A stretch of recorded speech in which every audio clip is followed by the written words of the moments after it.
In this chapter, we're going to talk about making specialized edits. We're going to step up from learning about the tools and actually apply them to certain kinds of edits. In this lesson, we're going to talk about cutaways. So to follow along, go to Working Files, open up the Projects folder, and open up 0701 Cutaways. This project has two sequences, an interview sequence here and a little piano sequence. We're going to work on both of those. So your question might be, what the heck are cutaways? Cutaways are clips that literally cut away from one scene and go to another. You use them under a variety of circumstances. For instance, in this interview, we have this soundbite here, which is going along nicely. And then the cameraman, me, does a really clumsy zoom, awful zoom there, and you want to cover that up without losing the audio. So you cover that up with a cutaway. When you shoot interviews, you always shoot interview cutaways, and I'll explain what those are in a moment. Okay, you have that, and then you have these two sound bites put together. You got a soundbite here and a soundbite here. They're both nice sound bites, and look at how they look when I play them together. Here you go there, and boom, see your face kind of jump there? Kind of goes from there to there. And you don't want to just leave that in there. You want to cover up that edit with something to avoid having that kind of jump cut, as it's called. Watch that jump cut. Literally kind of jumps, and you don't want that in there. So we use cutaways to cover up a jump cut. We use cutaways to cover up like a clumsy zoom like that, where we want to keep the audio. Those are a couple of reasons to use cutaways. You also use cutaways if you want to go from one scene to the next, and both shots are very similar. So you want to make sure your audience knows, look at, we've gone someplace different. So you put a really obviously different shot, like a tight shot between two wide shots. That's another use of cutaways, which we're not going to use in this particular lesson, but I just want to alert you to that. And then finally, we have this piano sequence over here, and we've got the pianist playing here, and we shot her several times and tried to line up the notes such that her hands were in the right place, but sometimes the metronome in her head wasn't perfect, and who has a perfect metronome in their head? And so the timing of her fingers were just a little bit off on that little shot right there. So we need to cover that up with something, and I shot a cutaway for this just to show you how that works. So we've got these three instances that we're going to work on here in this lesson. So let's go back to the interview sequence. I want to cover up this crummy looking zoom. Let's watch that awful zoom. So that you can chase them around the court and keep them on their toes. Whoa, okay, well that's not good. We want to cover that up and then come back to the shot. So we want to lose this zoom. So we want the cutaway to start right about there.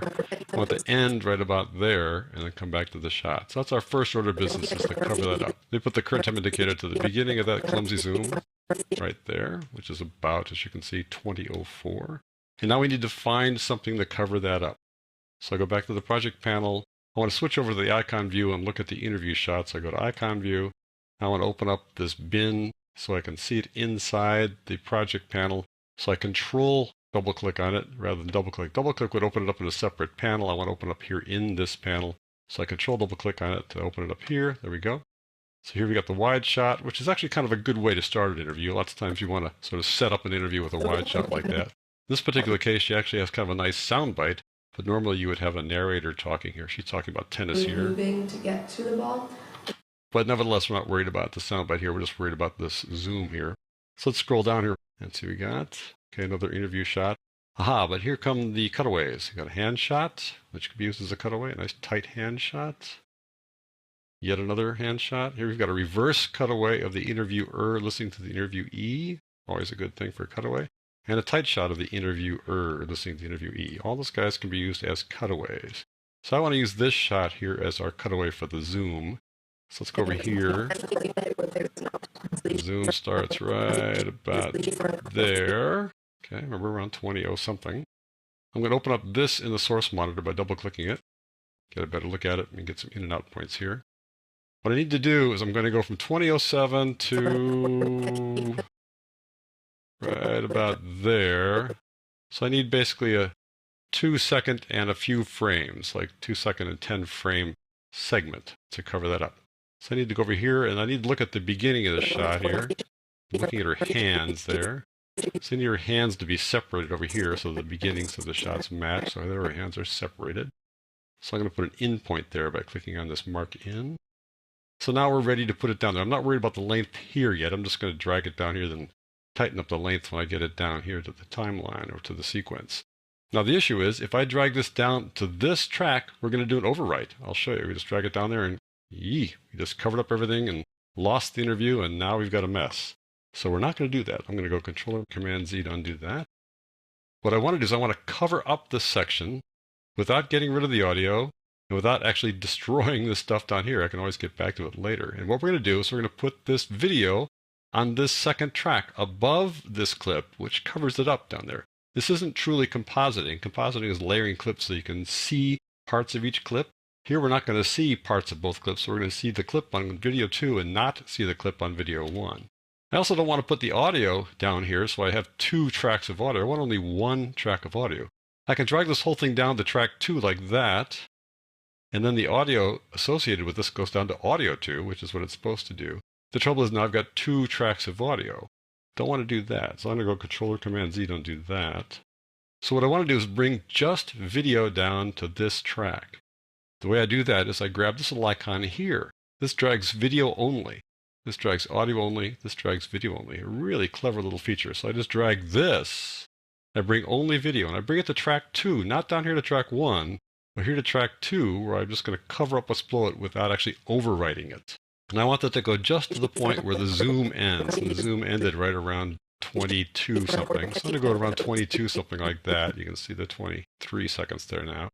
I'm just going to roll this guy back. I'm going to trim this guy back. And now we've covered up that ugly zoom. Let's see how that works. Where the player is not, so that you can chase them around the court and keep them on their toes so that you can make a winning. So there you go. We covered up that zoom. And we had their hands kind of more or less the same. Our hands are separated. Their hands are separated there, so it works. And by the time this shot is over, we've zoomed in, so the hands are no longer a factor. That worked pretty well, I think. But we can also try it differently. We can try just our hands instead of the wide shot with our hands, just to see how things work differently. I'm going to delete this. Click on that and delete it. We're going to try just their hands this time. So I want to, again, shoot for right around there. Let's go get the hand shot here. We'll go look here. Double click on this. Go to some place where our hands are separated. Like right about there. Something like that. That'll be our endpoint. Drag the video down to here right again, right there. Need to go only to about 22:15 or so. Around there. We'll bring this back. We'll trim this one back. So now instead of having a wide shot with our hands, we've got a tight shot of our hands, like so. So that you can chase them around the court and keep them on their toes so that you can make a winning. Oh, that works too. See how that works?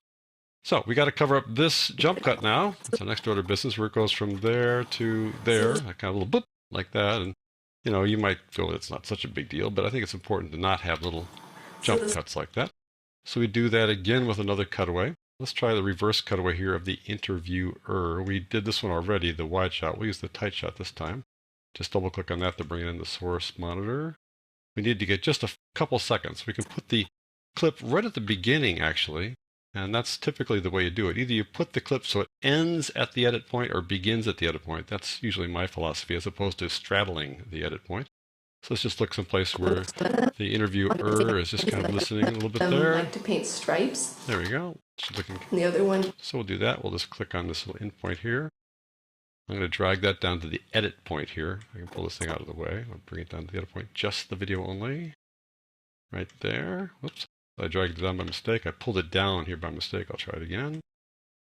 There we go. Let's see what happens here. Possible. So the serve really starts with the toss. Okay, now she kind of gave an expression there that we might not want there to have look like she's responding. So I'm going to trim that away a little bit to where she's done with that expression. Slide it over now. Try that again. Let's see how it works. So the serve really starts with the toss. Okay, now, and there was a phrase there. The serve starts with a toss. That's a comfortable moment to come back to the interview. So I'm sliding this over at that point. Now we've covered up that jump cut because the last frame here was the last frame of the clip, and the first frame of the next clip, the jump cut, you can't see because this is covering that up. So let's see how that looks then. Possible. So the serve really starts with the toss, because my tossing... There you go. So we've got those two guys covered up. We covered up the funny zoom, and we covered up the jump cut there using just the video, not the audio portions of those two clips. So when you shoot interviews, keep in mind that you do want to get cutaways. You want to get cutaways of people's hands and also reverse cutaways of the interviewer, like so. There we go. Let's go on to the next little clip, this piano sequence. Now, this piano sequence sounds like this. Anyone who knows Debussy's Arabesque? You've heard that before. It's lovely. And what I've done is I shot this wide like this, and I got the audio from that, which runs down here. Just that one clip's audio runs here. And then I brought in this basically cutaway, in fact, this shot, the tight shot of the young lady playing the piano. And I covered up what was there before, or replaced what was there before. And then I got a tight shot of her hands here, and had that line up with the music like this.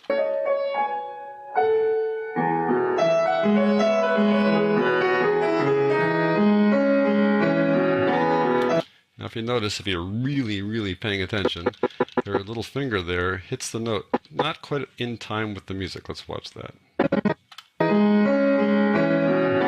If you listen carefully, you can hear the bass note just a little bit after she depresses that key. And so to be precise, I want to cover up that shot and not show that little thing that's a little bit out of time, just because, that metronome in our heads isn't always exactly right.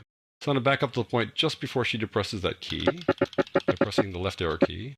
Now I'm going to cover up that little spot where she just kind of doesn't quite match exactly how she played the piece the first time. So what do I cover it up with? I'm going to go back over here. Need to go up one level by clicking on this. I'm going to control double click on piano to keep this guy inside the project panel. There we go. I've got these shots, got the wide shot, got this medium shot here, got her face shot, which I could use, but I've already used it. Got this low shot right there that I'm going to cover up right now. And then I've got my fallback. I've got shots of the music. Here, this shot of the music has her hands, so that'd be really hard to get that right. If you hear the shot of the music, it's just a static shot. This is my fallback. Whenever I shoot something like music like this, where I might have the timing off, I always try to get a cutaway of the music itself to use in moments like this. So I'm going to double click here to bring it up in the source monitor. There we go. And I just need to take a couple of seconds here. Let's see. We are currently at 2320. I want to go to the end of this clip, so I press the down arrow key, 2320, and we're going to go to 2923. So 6 seconds worth of shot there. That's a pretty long shot, but we can do it. Let me go over here and make sure we got 6 seconds worth of this thing. So I click on that. We got plenty of time, 10 seconds. So I'm going to drag just the video only over here. Let me go back to this point where she just is going to touch that bass key. So right there, back up a few frames with my left arrow key. There we go. Now I'm going to cover that up. So I'm going to take video only from here, drag it down here, right there.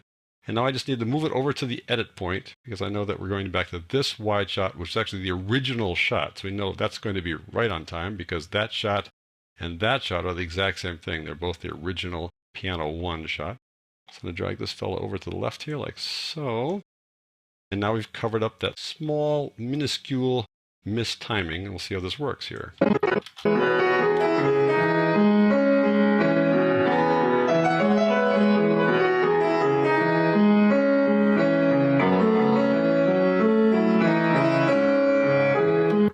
So that works out just fine. No one's the wiser that we just had a little bit of mistiming, and I've got this cutaway that I shot just in case something like this happens. And then I did a couple things here at the end that if you're paying attention, really looking closely, you might be wondering what those things are at the end. I'm going to zoom in a bit by pressing the plus key to show you. I put a little cross dissolve here to fade out the video, and a cross fade to fade out the audio like this.